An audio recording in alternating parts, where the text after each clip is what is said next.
Afirmar que en las guerras existen ganadores y perdedores puede resultar controversial, ya que todos los bandos involucrados terminan por perder algo: vidas humanas, recursos económicos, territorio y sobre todo estabilidad política. Sin embargo, hay ocasiones en las que la victoria o derrota son evidentes, y es por eso que hoy te presento 4 países que le ganaron a Rusia, o que en su defecto le provocaron un gran dolor de cabeza al gigante euroasiático. Por supuesto, no son los únicos, pero estos fueron los que en mi opinión son los más relevantes. Sin nada más que agregar, vamos con el video. Mi nombre es Philip y esto es MIS Army. Número 1. Japón. Guerra ruso-japonesa. Esta batalla va a decidir la suerte de nuestra nación. Fue la frase que el almirante japonés Togo le dijo a su flota al avistar a la del almirante ruso, otra vez no puedo evitar sonar como un idiota tratando de pronunciar esto, Rojesvensky, antes de iniciar la batalla de Tsushima, el 27 de mayo de 1905, la cual cambiaría radicalmente el destino de Japón. Los orígenes del conflicto se remontan al mes de febrero de 1904, cuando el Imperio ruso decidió ejercer su dominio sobre Manchuria y mantener sus tropas en Corea, provocando que Tokio rompiera relaciones diplomáticas con Moscú, y aunque este último no prestó demasiada atención al memorándum, ya que se sentían muy confiados por su aparente superioridad militar. En su extremo oriental, Rusia contaba con 350.000 hombres, mientras que las fuerzas del Japón ascendían a más de 850.000 hombres, casi el triple de las tropas rusas. Además, para determinar los destinos de la zona en disputa, el poder naval obviamente sería decisivo, y aunque la flota nipona era menor que la de su contrincante, contaban con unidades mucho más modernas y, claro, con una mayor experiencia en el combate que habían adquirido durante su guerra contra los chinos. Así que durante el primer semestre de 1904, todas las acciones militares llevadas a cabo resultaron en derrotas sucesivas para los rusos. Para diciembre de ese año, la flota rusa de Oriente, comandada por el almirante Rojesvensky, había sido hundida o capturada casi en su totalidad, y el estratégico Port Arthur había caído en manos japonesas. Para el 27 de mayo de 1905, la flota rusa estaba totalmente aniquilada. Solamente 3 buques pudieron escapar. La guerra finalizó con la firma de paz de Portsmouth el 5 de septiembre de 1905, permitiendo que Japón obtuviera la península de Liaotung, incluyendo Port Arthur y la mitad meridional de la isla de Sajalín. Rusia se retiró por completo de Manchuria y cedió sus derechos sobre Corea a Japón. Mi momento ha llegado.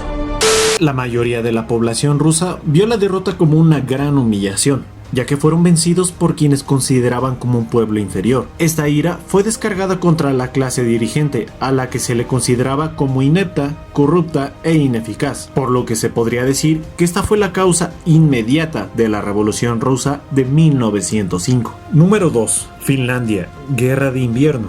El conflicto armado entre la URSS y Finlandia se libró entre los años 1939 y 1940, como consecuencia directa del pacto de no agresión entre Alemania y la URSS. Y es que en las cláusulas secretas de dicho pacto se le otorgaba la libertad de decisión a la URSS respecto a los países bálticos y Finlandia, ya que luego del ataque y división de Polonia, la Unión Soviética intentó ampliar su frontera con Finlandia. Y esto no es todo. Además, los rusos se esforzaron para apoderarse de varias de las islas en el Golfo de Finlandia y asegurar un arrendamiento de 30 años para una base naval. Esto sumado a la propuesta para intercambiar tierras soviéticas. Sin embargo, cuando los finlandeses se negaron en noviembre de 1939, la URSS decidió lanzar una ofensiva en contra de este país, dando inicio así a la Guerra de Invierno. Al inicio de la batalla, alrededor de 1 millón de tropas soviéticas atacaron diferentes frentes de Finlandia, quienes, a pesar de ser superados en número por más del doble de soldados, tanques y fuerza aérea, asestaron una defensa hábil y eficaz durante ese invierno. Aunque en febrero de 1940 los soviéticos utilizaron bombardeos de artillería masivos para romper la barrera defensiva sur de los finlandeses. Estos obviamente se resistieron hasta el mes de marzo de ese año,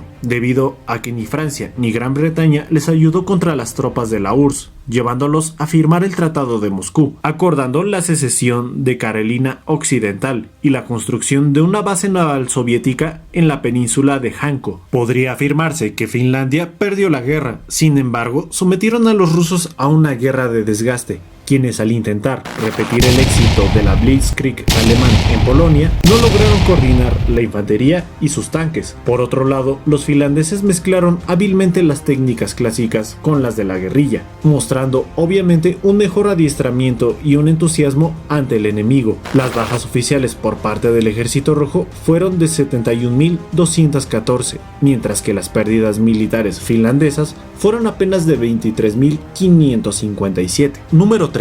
Chechenia. Primera Guerra Chechena. La República de Chechenia, o simplemente Chechenia, ubicada en el norte del Cáucaso, es uno de los tantos territorios que a lo largo de la historia se han autoproclamado como un país independiente de Rusia. Esto ocurrió a inicios de la década de los 90, lo que provocó que 4 años más tarde iniciara un conflicto armado entre estos dos países. Bueno, en realidad 2 guerras para ser exactos. Sin embargo, dicho conflicto se remonta varios años atrás, y es que Chechenia históricamente ha sido una tierra de fricciones entre culturas y religiones. Los aires independentistas del entonces presidente checheno, otra vez con estos nombres tan raros, Dudayev, intentaron disiparse en una intervención al país por parte de Rusia en diciembre de 1994. Esto debido a 3 razones principales. La principal razón era que la independencia de Chechenia iba en contra del discurso imperialista ruso. La razón 2 era un pretexto perfecto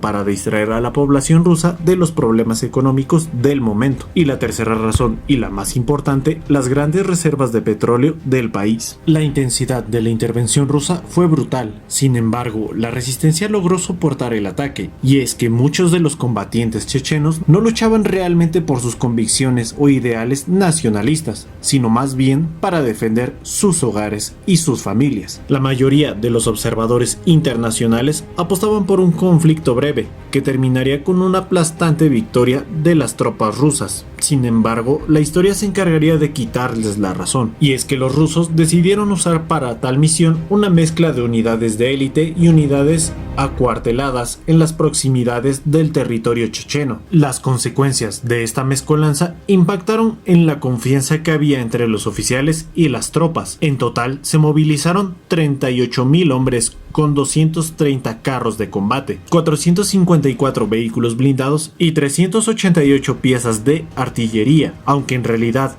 es que en muchos de los regimientos rusos el 80% de sus oficiales no eran profesionales, más bien se trataba de mecanógrafos y hasta cocineros. Del lado checheno, el número de efectivos reales y fiables para enfrentarse a la ofensiva rusa no era superior a los 15.000 hombres, pero una de sus ventajas era que mantenían una estructura de clanes, haciendo que los lazos familiares dentro de cada grupo los hiciera combatir con una cohesión envidiable. Las fuerzas rusas no estaban preparadas para enfrentar ese tipo de resistencia, y los chechenos sabían esto, por lo que se replegaron a las ciudades que rodeaban a la capital, puesto que ahí era posible causar un número considerable de bajas a las unidades enemigas. Además, sabían que probablemente habría muchas bajas civiles, lo que provocaría una mayor unidad y convicción de lucha por parte de los chechenos, así como el desprestigio de Moscú y la condena de la comunidad internacional. La fuerte desmoralización de las tropas rusas provocó que el presidente de aquel entonces, Boris Yeltsin, declarara un cese al fuego unilateral en 1995 e iniciara la retirada de sus tropas un año después. La cifra oficial de muertes de militares rusos fue de 5.500, aunque se estima que realmente ascienden a los 14.000 fallecidos, mientras que las bajas de las fuerzas chechenas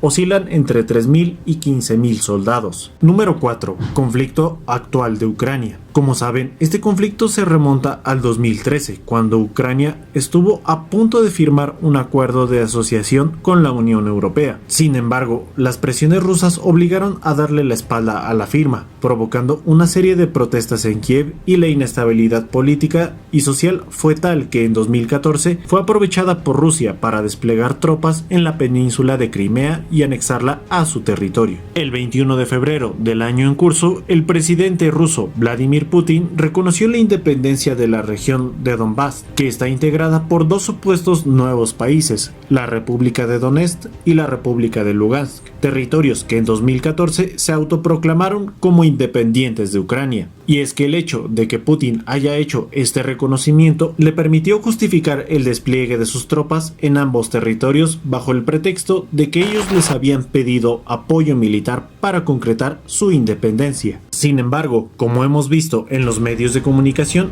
la invasión por parte de Rusia no se detuvo en la región de Donbass, sino que se ha extendido hasta la capital y otras ciudades ucranianas. Y aunque podría pensarse que Rusia lleva la delantera en este conflicto, la realidad es que Ucrania le ha demostrado una resistencia a su ofensiva inesperada. Además, Putin tampoco creyó que las sanciones internacionales le azotaran con tanta cohesión y dureza. Los informes de los funcionarios ucranianos afirman que han aniquilado a más de 12.000 soldados rusos, derribado a 48 de sus aviones, 80 helicópteros y capturado o destruido 303 tanques. Por otro lado, Rusia reconoce únicamente la muerte de 498 de sus soldados. Asimismo, según los servicios de inteligencia de Estados Unidos, le informan a la CNN el pasado 9 de marzo que entre el 8 y el 10% de los activos militares rusos han sido destruidos o inutilizados durante la invasión. Lo cierto es que Putin necesitaba remover al gobierno actual de Ucrania y tomar Kiev en su totalidad.